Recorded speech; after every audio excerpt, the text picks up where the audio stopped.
আসসালামু আলাইকুম। আপনারা সবাই কে আছেন? আপনাদের উত্তরবঙ্গে গিয়েও ভালো আছে আলহামদুলিল্লাহ। আজকে আপনাদের সাথে বাচ্চারা এমন একখান রেসিপি শেয়ার করবো যেগুলো দেখলে বাচ্চারা খাইবার লেগে সবাই উদ্গ্রীব হয়ে থাকবি। বাচ্চাদের সামনে মানে রঙিন রঙিন রেসিপি তৈরি করলে ওরা খুবই খুশি হয়, খাইবার চায়। এক রেসিপি এক খাবার প্রতিদিন খাইবার ভালো লাগে কোন। এই জন্য আজকে আপনাদের সাথে আনকমন একখান রেসিপি শেয়ার করবো। প্রথমে বিটরুট আর গাজর দেখলেন সুন্দর কইরা ধুইয়া রাখছিলাম, দুইটা আলাদাভাবে ব্লেন্ড করে নিছি।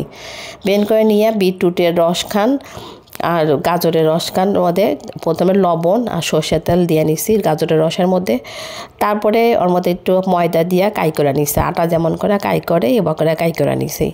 বিটরুটও সেম, প্রথমে বিটরুট দিছি, বিটরুট দিয়ে ওর মধ্যে একটু পানি দিয়া লবণ দিছি, লবণ দিয়া যখন গরম হয়েছে সর্ষের তেলও দিছি। আমি সর্ষের তেল খাই লেগে সর্ষের তেল দিছি, আপনারা যেবা তেল পছন্দ করেন খান সেবা তেলে দিবেন। তারপরে বিটরুট ওরকম করে কাই করে নিছি, আটা দিয়া কাই করে নিছি। কাই করে নিয়ে সুন্দর করে মইটা ঠান্ডা করবার দিছি। এর মধ্যে মুরগির মাংস আমি সব সময় রান্না কইরা মোমো বানানোর সময় দেই।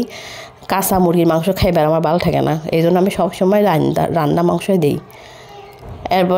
এবার রুটি বানাইবেন, বিটরুটের রুটি আর গাজরের রুটি বানায়া যে যেরকম শেপে কাটবার পছন্দ করেন বড় ছোট সেরকম করে মুখা দিয়ে কাইটা নেবেন। তাহলে মুখা দিয়ে কাটলে হবি কি সব এক শেপের হবি। আমিও মুখা দিয়ে কাইটা নিছি এক শেপে যাতে হয় সুন্দর দেখা যায়। তারপরে এবার করে ওর মধ্যে মাংস একটুখানি দিয়া যেবা করে মাঝখানে দিয়ে দিবেন। তারপরে শাড়ি যেবা করে কুচি দেন ওবা করে কুচি দিবেন, দিয়া আস্তে আস্তে কইরা সবগুলা বানাই নেবেন সুন্দর করে। দেন কত সুন্দর মোমো হয়েছে। এই মোমো খান আপনারা ইচ্ছা করলে তেলের মধ্যে দিয়েও বাইজাও খাইবার পারবেন, আবার বাপে সেদ্ধ করেও দিবা খাইবার পারবেন। যে যেরকম খাইবার পছন্দ করেন সেবা করেই খাইবেন। আমার বাচ্চা বাপে দিছি কিছু, আবার তেলে বাইজা নিছি।